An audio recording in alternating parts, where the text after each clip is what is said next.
Dead soil doesn't have to stay dead. Right now, countless gardeners are staring at patches of lifeless dirt, wondering if they should just give up and start over somewhere else. Here's the truth that changed everything for me. Some of the most productive gardens I've ever seen were built on soil that looked completely hopeless just a few seasons earlier. The secret wasn't expensive amendments or fancy fertilizers. It was understanding that certain plants are nature's soil doctors, capable of breathing life back into the most depleted ground. Whether you're dealing with soil that's been stripped bare by construction, compacted from heavy foot traffic, or simply exhausted from years of intensive gardening, the solution is growing right in front of you. These 5 remarkable plants don't just survive in poor conditions. They actively transform dead soil into thriving, fertile ground that will support abundant harvest for years to come.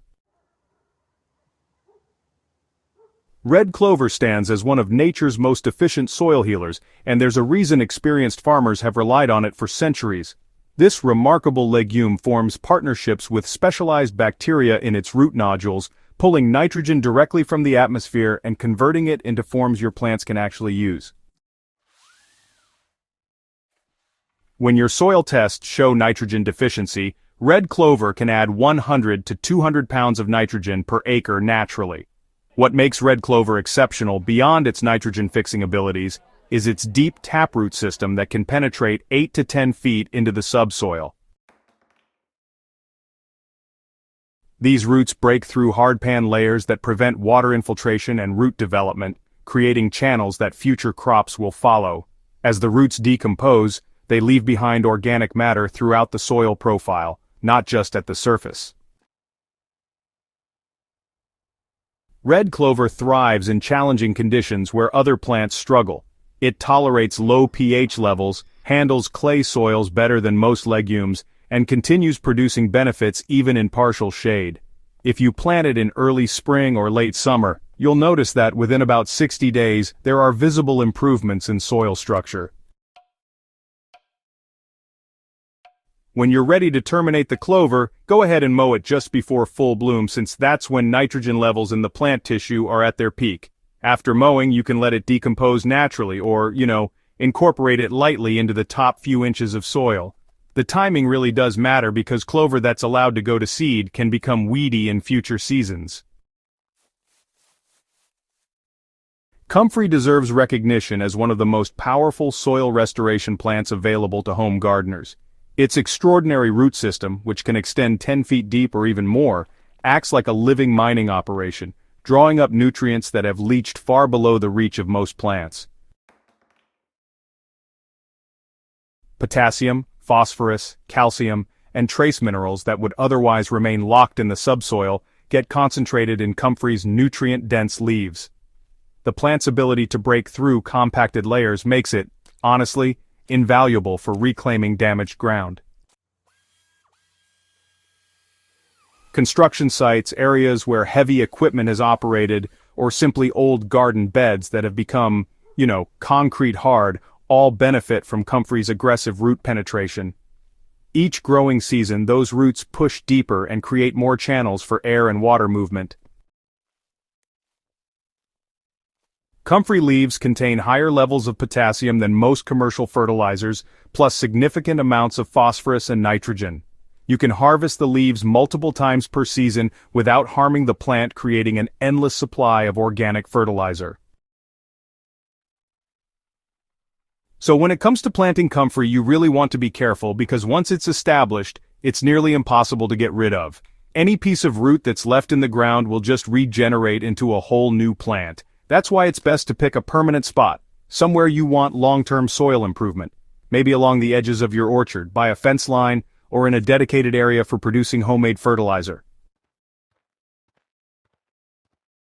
Daikon radish is often called the soil penetrator, and honestly for good reason. Sometimes the simplest solutions are actually the most effective. This oversized radish variety grows roots that can reach 12 to 18 inches long, and they really punch through compacted soil layers, kind of like biological drill bits. Where regular tillage might actually make hardpan problems worse deeper down, Daikon radish steps in and creates natural channels without messing up the soil structure. The real magic, though, happens both while the plant is growing and after it dies back. Living daikon roots release compounds that help dissolve those compacted layers and improve the overall soil aggregation. Daikon radish excels at scavenging nutrients that might otherwise leach away during winter months. The large roots absorb nitrogen, phosphorus, and potassium from throughout the soil profile, storing them in plant tissue that breaks down the following spring.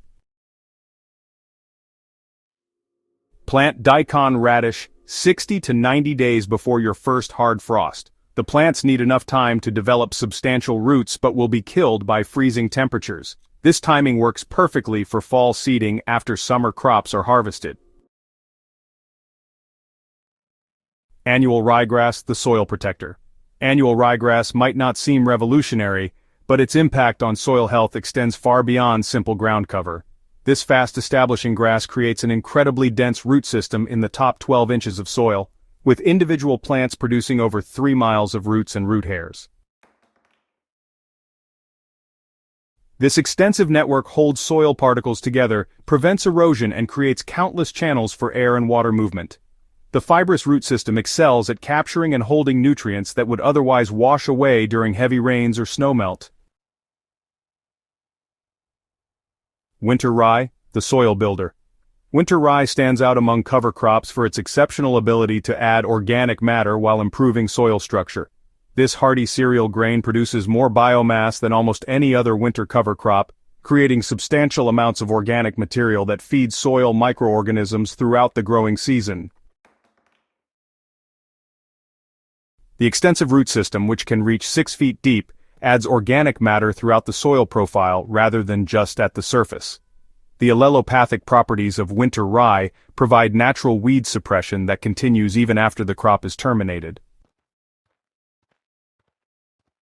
So, successful soil restoration really depends on understanding that different plants can offer different benefits, and combining them in a strategic way actually helps you get the best results. First, start with a soil test to figure out any specific deficiencies you might have, and then choose plants that can address your particular challenges. The transformation from dead soil to a thriving growing medium takes time, usually around 2 to 3 growing seasons for significant improvement. Patience and persistence are essential, but the results really do justify the investment. Healthy soil creates a positive cycle that continues improving over time. Enhanced soil structure improves water infiltration and retention, reducing irrigation needs while preventing nutrient leaching. Your soil restoration journey starts with a single planting decision. Choose the plants that best address your specific soil challenges, and begin the process of transformation that will benefit your garden for decades to come. If this guide helped you understand how to revive your dead soil, subscribe to Crop Corner for more expert gardening advice and share this information with fellow gardeners who are fighting the same battles with challenging soil conditions.